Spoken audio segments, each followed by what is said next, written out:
सुदामा जी महाराज नगर से निकल दिए, क्योंकि सुदामापुरी से द्वारिका बहुत दूर है। सुदामा जी महाराज मर्म करते हैं और गाते बजाते ठाकुर जी का नाम संकीर्तन करते हुए चल दिए द्वारका के लिए। आगे गए तो एक नदी मिली।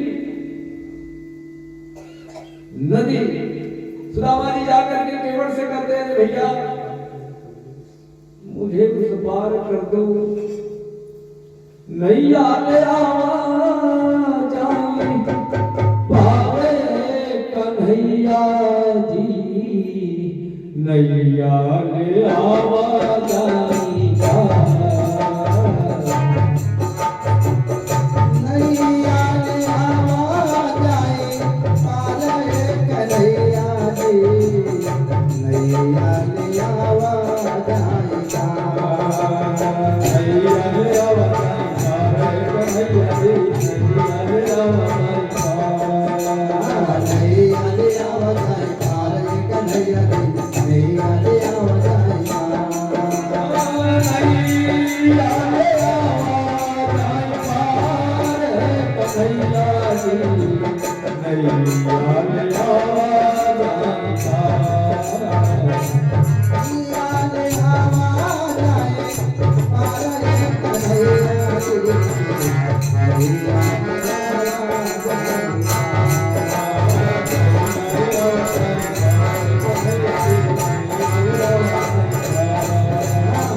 सुदामा जी ने कहा, भैया मुझे उस पार कर दो। केवट ने कहा, बाबा 5 रुपए हैं मेरे घर। अब सुदामा जी महाराज ने पाकिट टटोल डाले। पाकिट था ही नहीं तो टटोलेंगे क्या? शरीर पर सुंदर वस्त्र नहीं थे, केवल धोती। सुदामा जी लगे अगर बगल के टटोले, 1 पैसे नहीं थे, खाली 3 मुट्ठी चावल की पोटली बगल में दबाए।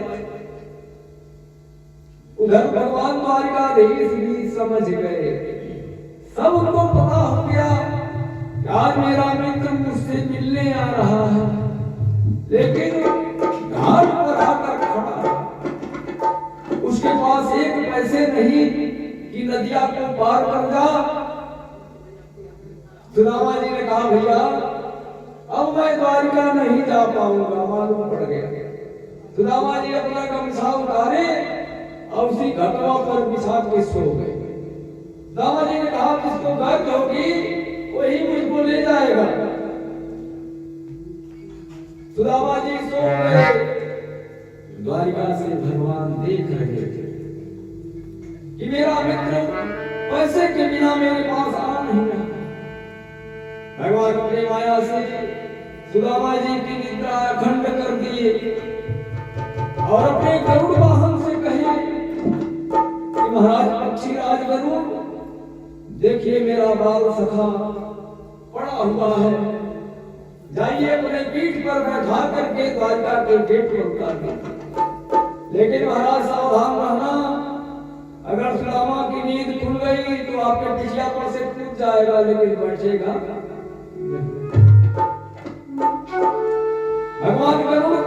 भगवान का आदेश पाते ही पहुंचे और सुदामा महाराज के पीठ पर, सुदामा जी गरुड़ के पीठ पर आ जाते हैं। भगवान की माया से सुदामा की नींद खुली ही नहीं। इतना अखंड निद्रा प्रदान करती है कि सुदामा जी को पता नहीं कि मैं सो रहा हूं कि कहीं जा रहा हूं, किसके ऊपर हूं, कुछ नहीं। गरुड़ भगवान अपने पीठ पर ले जाकर के द्वारिका के परकोटे पर उतारा। और जब उतारेगा तो सुदामा बाबा की नींद खुल गई।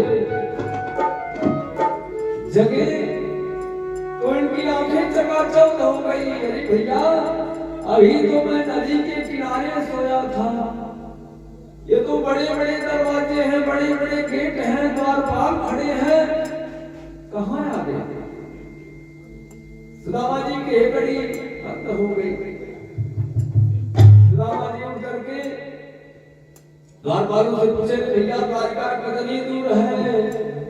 द्वारपालों ने कहा रे बाबा पागल होगा, यही द्वारिका है। द्वारे द्वारे कह द्वारिका, जानते हैं द्वारिका किसे कहते हैं? द्वारिका उसी नगर का नाम है, उसी गांव का नाम होगा, उसी घर का नाम होगा द्वारिका, जिस घर में, जिस महल में, जिस अधिक दरवाजे हो, अधिक दरवाजे जिसके घर में लगते हैं, उसी घर का नाम, उसी नगर का नाम द्वारिका है। अर्थात हमारी आपकी शरीर ही द्वारिका है। कितने दरवाजे हैं शरीर में? हमारी आपकी शरीर ही दरवाजा है, द्वारिका है। इतने दरवाजे हैं हमारे शरीर में, आपके शरीर में, रोम रोम दरवाजा। और इसी शरीर रूपी द्वारिका में भगवान कृष्ण का वास होता है, भगवान का निवास होता है। प्रत्येक जीवधारी मनुष्य भगवान का ही स्वरूप है, भगवान का ही अंश है। ईश्वर अंश जीवय विनाशी, जीवय विनाशी, ईश्वर अंश जीवय विनाशी, जीवय विनाशी, जगत चेतन सहज सुख राशि, जगत चेतन सहज सुख राशि, जगत चेतन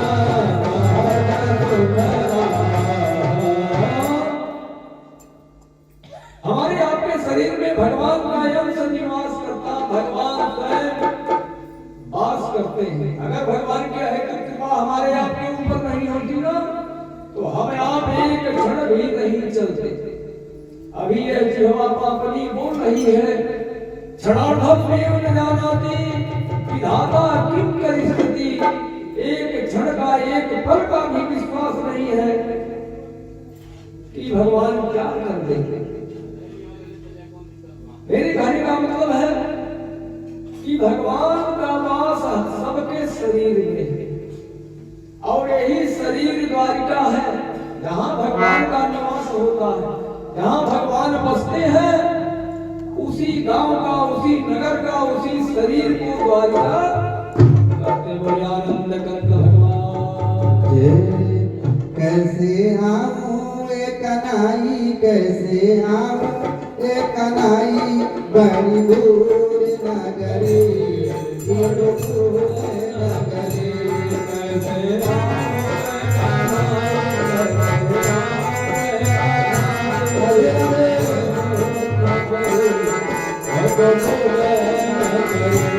कैसे आऊं ए कन्हई, कैसे आऊं ए कन्हई, बड़ी दूर नगरी, गोकुल नगरी, कैसे आऊं ए कन्हई, कैसे आऊं ए कन्हई, बड़ी दूर नगरी, गोकुल नगरी, रात में आऊं कन्हा दर मोह लागे, रात में आऊं कन्हा दर मोह लागे, रात में आऊं कन्हा दर मोह लागे, रात में आऊं कन्हा दर मोह लागे, दीन को आऊं तो देखी नगरी, बड़ी दूर नगरी, कैसे आऊं ए कन्हई, कैसे आऊं ए कन्हई, दूर नगरी, दूर नगरी, कैसे आऊं ए कन्हई, कैसे आऊं ए कन्हई, बड़ी दूर नगरी, गोकुल नगरी, कैसे आऊं ए कन्हई, कैसे आऊं ए कन्हई, बड़ी दूर नगरी, गोकुल नगरी, संग आऊं कन्हा लाजे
गेट पर जाकर पहुंचे और जब सुदामा जी ने पूछा कि भैया द्वारिका कितनी दूर है, द्वारपालों ने कहा रे बाबा पागल हो क्या, यही द्वारिका है। सुदामा जी ने कहा कि तो मैं नदी के तट पर सो गया था, कब यहाँ आ गया। सुदामा जी ने कहा रे द्वारपाल भैया मुझे कन्हैया से मिला दो। द्वारपालों ने कहा बाबा यहाँ कन्हैया नाम का कोई नहीं रहता, क्योंकि यह भगवान का बचपन का नाम था, गोकुल का नाम था, वृंदावन का नाम था। और जब भगवान मथुरा में पहुंचे, मथुरा से द्वारिका गए, तो उनका नाम बड़ा लंबा चौड़ा हो गया, श्री श्री 1008 कृष्णचंद्र जी महाराज। कन्हैया को ही जानने नहीं किया। महाराज सुदामा ने कहा रे मेरा बाप सखा है महाराज, बचपन का मित्र है कन्हैया। द्वारपालों ने कहा बाबा आगे जाओ, द्वारिका दो है, एक भेंट द्वारिका और दूसरा छाप द्वारिका। आज सुदामा बाबा छाप द्वारिका पहुंच गए। वहां जाते हैं लोग तो लोग छापे जाते हैं, चिन्ह बनाया जाता है। सुदामा जी छाप द्वारिका से फिर भेंट द्वारिका के लिए चल दिए और चलते चलते भेंट द्वारिका इसीलिए नाम पड़ा कि भगवान और सुदामा से वही भेंट हुआ। गेट पर पहुंचे द्वारपालों से कहे भैया जरा अपने राजा से मिलाओ मुझे। द्वारपालों ने कहा बाबा तुम्हारे जैसे आदमी से मेरे राजा नहीं मिलते, भगवान देख रहे हैं अपने अंतःकरण से, झरोखे से भगवान को सब दिखाई। भगवान आज बेचैन है, मुख कमल उदास हो गया। क्यों कि अपने बाल सखा की दुर्गति दीनता को देख करके भगवान द्रवित हो गए थे। भगवान के साथ हमेशा 8 पटरानी, देखिए रानी और पटरानी दो शब्द। पटरानी कहते हैं जो पटवाने साथ, पटवाने हमेशा साथ रहती है उसी को पटरानी कहते हैं, और रानी कहते हैं जो दूर रहती है। आज भगवान की 8 पटरानियां कुंडी सत्यभामा कालिंदी जानुंती लक्ष्मणा मृतविंदा, यह सब रानियां अपने स्वामी के मुख को देख रही हैं कि मेरे प्राणनाथ आज बड़ा बेचैन दिखाई दे रहे हैं। हम लोगों से कुछ कह भी नहीं रहे हैं कि मेरा सिर दर्द कर रहा है कि पेट दर्द कर रहा है, क्यों आज उदास है। भगवान को कुछ अच्छा नहीं लग रहा था। भगवान शांत होकर के देख रहे थे सुदामा बाबा। द्वारपाल ने कहा बाबा तुम्हारे जैसे निर्बल लोगों से मेरे स्वामी नहीं मिलेंगे। भला बताओ तुम्हारे शरीर पर सुंदर वस्त्र नहीं, कपड़े नहीं, हड्डी हड्डी दिखाई दे रही है, पसली पसली देखने को मिली। यही नहीं तुम्हारे पैर में बेवाई फटी है, बेवाई फटी थी सुदामा के पैर में। भला बताओ तुम राजा से कैसे मिलोगे, राजा तुमसे कैसे मिलेंगे। द्वारपाल सुदामा जी से भगवान से मिलना नहीं चाहते। सुदामा जी ने कहा ठीक है नहीं मिलाओगे तो मैं इसी दरवाजे पर बैठ जाऊंगा। राजा है तो राजा हमेशा अंदर नहीं रहेंगे, किसी दिन को बाहर निकलेंगे और जब मुझे देखेंगे तो निश्चित मिलेंगे। हमारे प्रभु ऐसे दीन दयाल हैं, संसार के संकट को हरने वाले हैं, तो मुझसे बिना मिले नहीं जा सकते, कहीं जाना है। सुदामा जी वहीं गेट पर बैठे। तब तक जो द्वारिका का सेनापति था, सेनापति घोड़ा पर चढ़ा और जा रहा था। सुदामा जी ने समझा कि घोड़े पर चढ़ने वाला ही राजा होता था। क्या सोचे सुदामा जी कि महाराज घोड़ा पर चढ़ के आ रहा है, लगता यही मेरा मित्र हो कन्हैया। सुदामा जी दौड़ करके कह रहे भैया रुको, मैं सुदामा हूँ, पहचान नहीं रहे होगा मुझे। फिर आपने कहा कि महाराज आप सुदामा हो, मैं तो नहीं जानता तुमको सुदामा। सुदामा जी ने कहा महाराज जरा राजा से मिलवा दो। सेनापति सुदामा के रूप को देख करके द्रवित हो गया, समझ गया। सुदामा जी ने कहा तुम्हारे जो राजा हैं हमारे मित्र हैं, बाल सखा हैं, जाकर कह दो कि महाराज कोई निर्बल ब्राह्मण आपसे मिलना चाहता है। सेनापति ने कहा महाराज अरे कम से कम अपना नाम तो बताओ। महाराज पूछेंगे कि नाम क्या है तो मैं क्या बताऊंगा। सुदामा जी ने कहा जाओ कह देना सुदामा। प्रेम से बोले वृंदावन बिहारी लाल की जय। गरीबी से तंग आकर रुक्मिणी के बार बार कहने पर सुदामा जी द्वारका भूमि जाते हैं। द्वारका के प्रथम फाटक पे जैसे पहुंचे, द्वारपालों ने रोका, कहा है पैर कहाँ जा रहा है। सुदामा जी कहे अरे द्वारपालों देखो देखो ये गरीबी का हाल कि कृष्ण के दर पे मैं आस करके आया हूँ।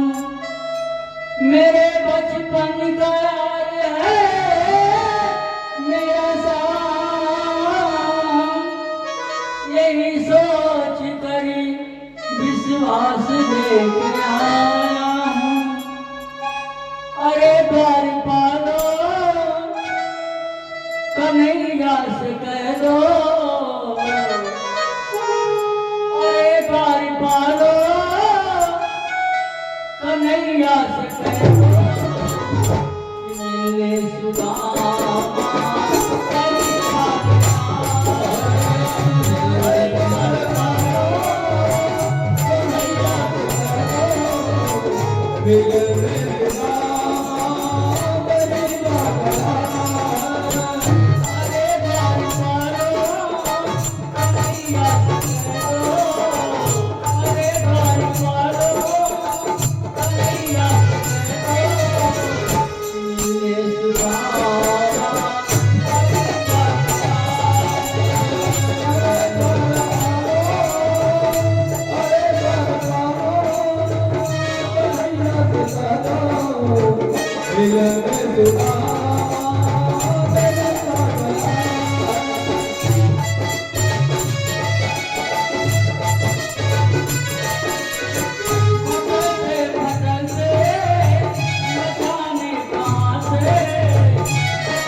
सखावती नसीबा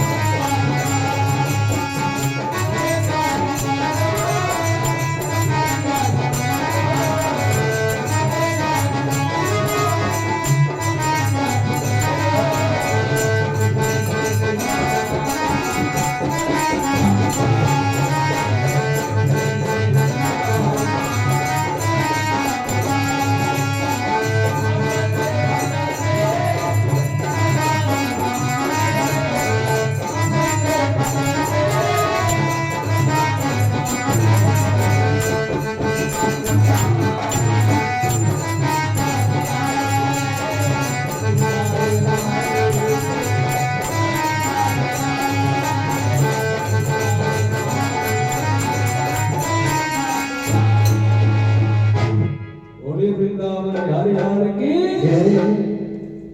आज महाराज सेनापति जाकर के भगवान से बताता है, नाथ एक निर्बल ब्राह्मण दरवाजे पर खड़ा है, गेट पर आपसे मिलना चाहता है।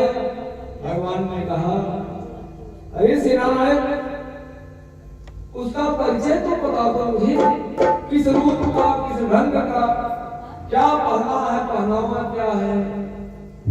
सेनापति ने कहा, महाराज अरे शीश पकान झगा तन पे, शीश पकान झगा तन पे, आन को काही बसो यही काम।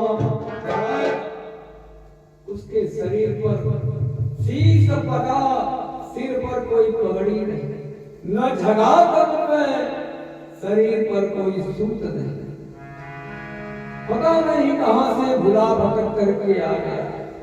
भगवान ने कहा, आगे बढ़ो। सेनानायक ने कहा, महाराज धोती फटी सी लटी दुपट्टी, अरे धोती फटी सी लटी दुपट्टी, अरे गौड़ उपाना होगी नहीं सामा।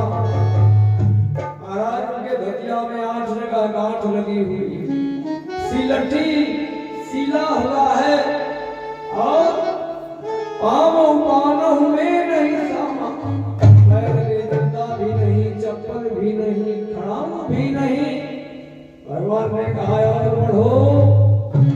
सेनानायक ने कहा, महाराज द्वार खड़ो दुर्ग दुर्बल एक, द्वार खड़ो दुर्ग दुर्बल एक। महाराज इतना दुर्बल है, निर्बल है, कमजोर है, और रहो तो किसो वसुधाय अभिरामा। ये सेनानायक ने कहा, महाराज इतना दीन है, दुखी है, निर्बल है, कमजोर है, रहे चकिसा वसुधा अभिरामा। जो वसुधा के स्वामी हैं, संसार के रखवाले हैं, शांत हो गए भगवान। भगवान ने कहा, और कुछ बताया है। सेनानायक ने कहा, महाराज पूछत दीन दयाल को धाम, पूछत दीन दयाल को धाम, बतावत आपन नाम सुदामा। जब भगवान सुदामा का नाम सुने, अपने सिंहासन से कूदे और नंगे पांव लगे दौड़ने। भगवान का महल जहां था, वहां से पेट की दूरी 1 किलोमीटर की है। भगवान नंगे पांव दौड़ रहे हैं, अपने तन की सुधी नहीं, पीतांबरी गिर गई, और दौड़े दौड़े पहुंचे गेट पर। महाराज सुदामा जी को जो भगवान देखे, अपने अंगों में समेटे, दोनों भुजाओं से पकड़े, और सुदामा भी भगवान की गले लगा। भगवान इतना रोए हैं, इतना रोए हैं,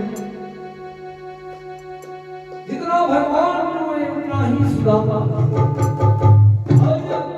बाल सखा की दशा लख के, मनमोहन पूटी के रोआन लागे। भगवान ले जाकर के अपने बगल में आसन देते हैं सुदामा महाराज को। पटवानियां खड़ी है चुपचाप दीवार की टेक लगा ली, मुंह में अंगुली लगा ली, लेकिन भगवान किसी से कुछ बोल नहीं रहे। आज भगवान इतना चंचल है, किसी रानी से कुछ फुरमा भी नहीं रहे हैं। रानियां दाग रही हैं कि आज मेरे स्वामी को कुछ पता नहीं है, क्या हो गया मेरे स्वामी को। भगवान सुदामा महाराज को बैठाए और चले गए अंदर। लोटा पानी लेकर बाहर निकले, लोटे में पानी नहीं,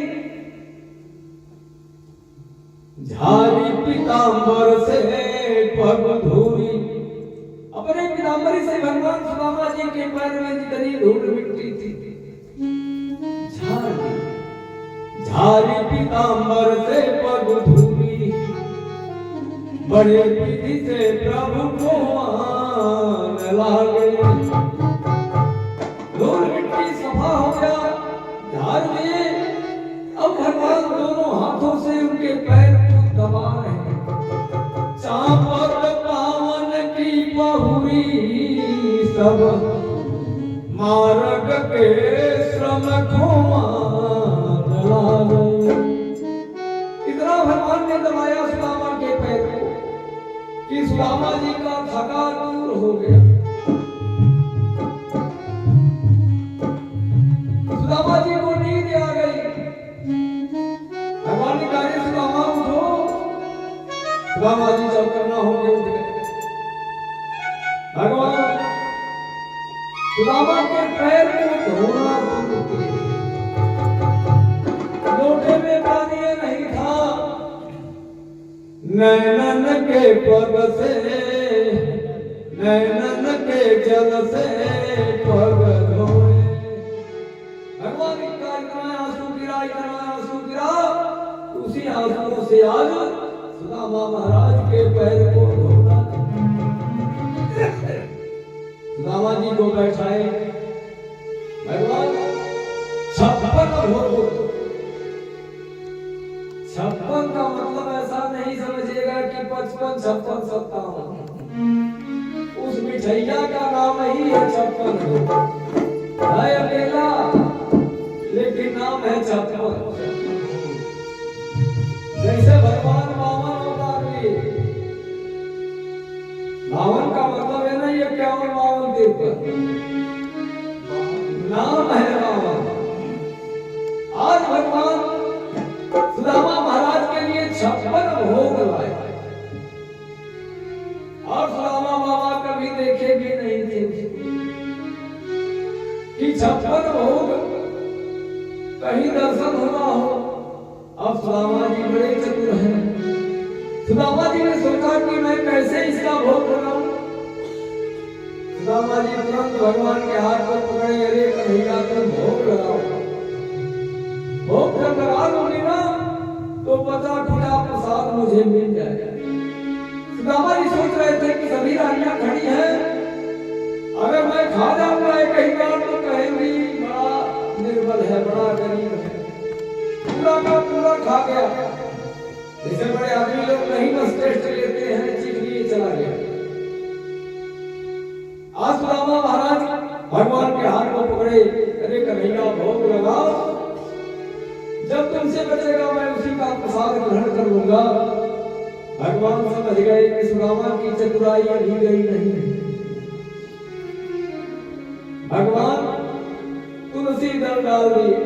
तदीयं वस्तु गोविंद तुभ्यं देव समर्पये गृहाणासं को भुक्त्वा प्रसीद परमेश्वर। सुदामा महाराज प्रेम से उस भोग का टेस्ट लेते हैं, चखते हैं। सुदामा जी इतना आनंदित हो गए, सुखी हो गए, सब कुछ भूल गया। भगवान ने कहा सुदामा, अब भगवान बैठ गए बगल में, हंसी मस्करी करना शुरू कर दिया। भगवान ने कहा सुदामा तुम इतना दिन मुझे भूल गए, कहां थे?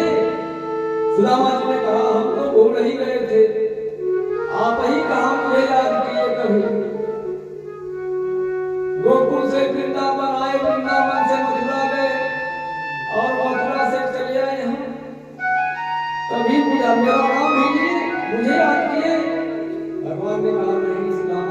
ने याद तो नहीं किया, लेकिन मैं जब से इस धराधाम पर आया ना, आए दिन मेरे सिर पर एक संकट आता गया। वो कौन सा संकट था? कभी अघासुर, कभी बकासुर, कभी तृणावर्त, कभी पूतना। मुझे तो संघर्ष करते जीवन बीत गया। समय कहाँ मिला कि मैं अपने मित्रों का खोज करूं। आज तुम तो स्वतंत्र हो ना, तुम्हारे ऊपर कभी ऐसी आपदा आई नहीं। सुदामा ने कहा, नहीं कन्हैया, सुदामा पुरी से द्वारिका इतनी दूर है, कैसे मैं आ पाता? भगवान ने कहा, अच्छा सब जाने दो, आगे की बात बताओ। भगवान ने कहा, सुदामा बताओ विवाह हुआ कि नहीं? सुदामा जी ने कहा, नहीं कन्हैया, मैं तो एक विवाह किया, 4 पुत्र भी हैं। भगवान तो सुदामा बताए। फिर सुदामा जी ने कहा, ठीक है, अब तुम बताओ विवाह हुआ कि नहीं? भगवान ने कहा, मैं तो इतना विवाह किया कि तुम गन नहीं पाओगे। सुदामा जी ने कहा, किसी विवाह में मुझे बुलाए भी? भगवान ने कहा, मुझे पता नहीं था कि मेरा विवाह किस दिशा में होगा, किस तारीख को होगा, दिन में होगी कि रात में होगी। भला बताओ, कैसे बताऊं जब मुझे खुद पता नहीं। इस प्रकार हंसी मस्करी हुआ। भगवान तब तक भोजन भी तैयार हो गया। भोजन की थाली आ गई। सुदामा जी खूब प्रेम से भोग लगा करके खाते हैं। भोजन पानी हो गया। भगवान ने कहा, रे सुदामा बताओ, मेरी भाभी मेरे लिए कुछ दी है कि नहीं?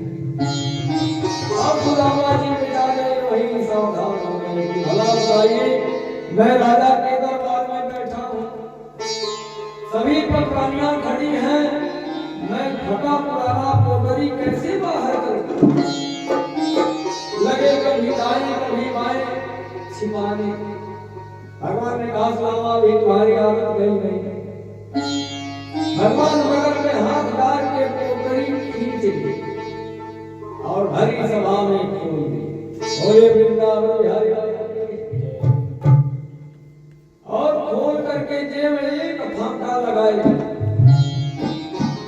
एक लोक बाबा सुदामा को चला गया, दूसरा फांका लगा दिए। भगवान ने कहा, इबर है कि उनको सुधी नहीं रह गई कि मैं क्या करने जा रहा हूं। 2 फांका भगवान लगाए, 2 लोग सुदामा को चला गया। तीसरा फांका जो उठाए ते वही देवी रुक्मिणी पकड़ लेती। सावधान, अरे हाथ गयो प्रभु को कमला, कहे नाथ कहाँ लगते आज भूली।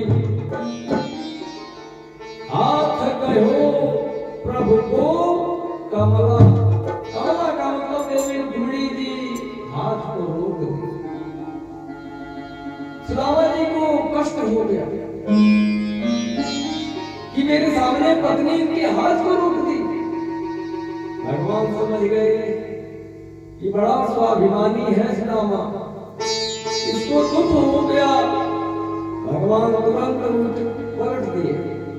भगवान ने कहा, सुदामा, देवी रुक्मिणी मेरे हाथ को इसलिए पकड़ी है कि महाराज ब्राह्मण के द्वारा लाया हुआ प्रसाद आप अकेले खा लीजिएगा। प्रसाद सबका होता है, सबको दीजिए। हम लोग यहाँ खड़ी हैं, हम लोगों का भी हक है कि प्रसाद पा जाए। लेकिन देवी रुक्मिणी इसलिए रोकी कि आपने 16,108 विवाह किया और सभी रानियों से 10-10 पुत्रों का जन्म दिया। जब तीनों लोग चला जाएगा सुदामा के अधीन, तो आज सुदामा जी जिस गति में है वही गति हम लोगों की हो जाएगी। भगवान सुदामा को समझा दिए और सावधान हो गए। सुदामा महाराज एक रात्रि का वास द्वारिका में किए। जब सुबह हुआ तो सुदामा जी ने कहा, अरे अब मैं चलूंगा, क्योंकि मेरे छोटे छोटे बच्चे भूखों सो गए होंगे। भगवान ने कहा सुदामा जब तक तुम मेरे पास नहीं आए तब तक तुम कुछ भी सोचते मैं मान जाता, लेकिन अब तुम छोड़ दो घर का ध्यान। सुदामा जी ने कहा जानता हूं मैं तुम बड़े दिन दाता, सचिया भर सांस पर नाचत तुम माखन मिश्री वाले व्यक्ति हो, गोपियों के बीच में नाचने वाले तुम क्या दे दोगे मुझे? भगवान ने कहा इसकी आदत अभी छुट्टी नहीं, वही भाषा है इसकी पुरानी वाली। भगवान सुदामा जी को फिर समझाए, अरे महाराज बहुत दिन पर आए हो, ब्राह्मण हो, एक रात को नहीं। सुदामा जी ने कहा मैं नहीं रुकूंगा। भगवान ने कहा नहीं रुकोगे तो जाओ, छोड़ दिए। और सुदामा जी जब चलने के लिए उद्यत हुए तो देख रहे हैं कि मैं बहुत दिन पर आया हूं, हो सकता है मैं 150 नगदों मिल जाए, किराया भाड़ा हो जाए। आप जानते हैं कि भगवान दिखावा में किसी को कुछ नहीं देते, कुछ दिए नहीं। अब सुदामा जी दुखी हो गए। रास्ते में भगवान को जो नहीं कहना चाहिए सब कुछ कहने लगे, लेकिन थे तो निर्छल। सुदामा जी के अंदर किसी प्रकार का छल कपट द्वेष था नहीं, इसलिए भगवान सुदामा की बातों पर ध्यान भी नहीं देते थे। भगवान जानते थे कि सुदामा बड़ा ही निर्मल है, निर्छल है। निर्मल मान जाना सो मोहि पावा, सो मोहि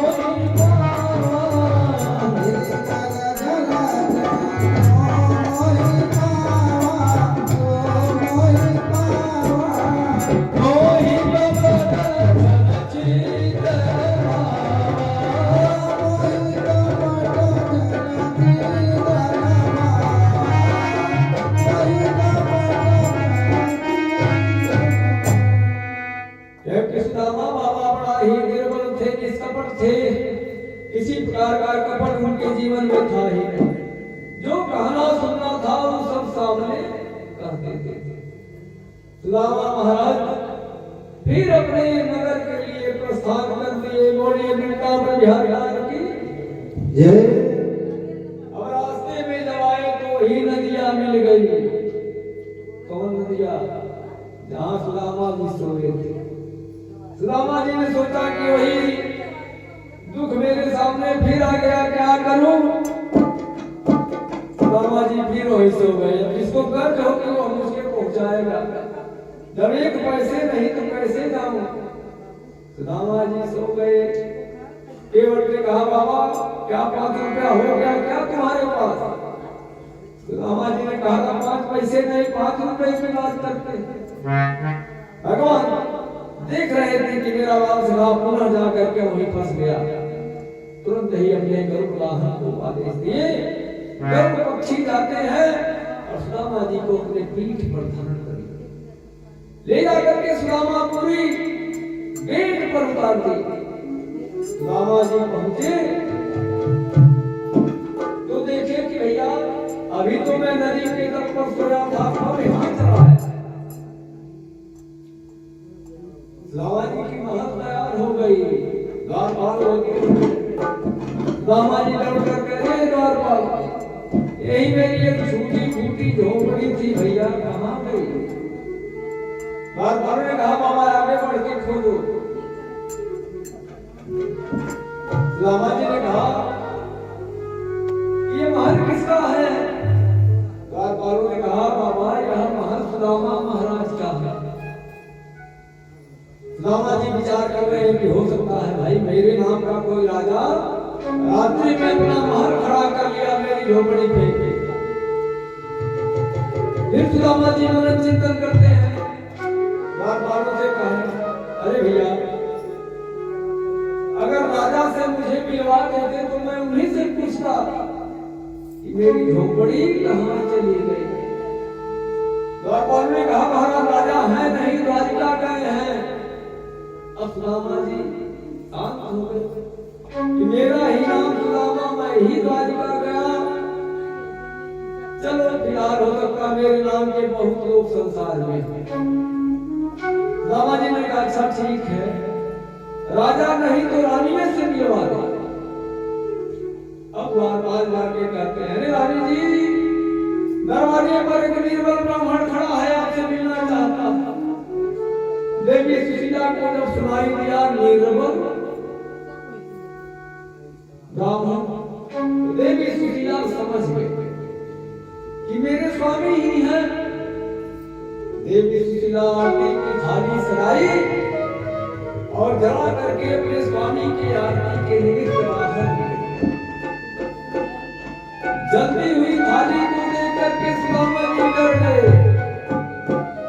और लगे भागने कि मैं झूठ में रानी से मिलने के लिए कामना किया, रानी मेरे ऊपर क्रोध करके आग जला के ला रही है, बाबा रे दादा क्या हुआ। इसलिए सुदामा लगे भागने। देवी सुशीला ने कहा, स्वामी मैं आपकी पत्नी सुशीला मैं ही हूँ, ना डरिए मत, ये सब महल आपके मित्र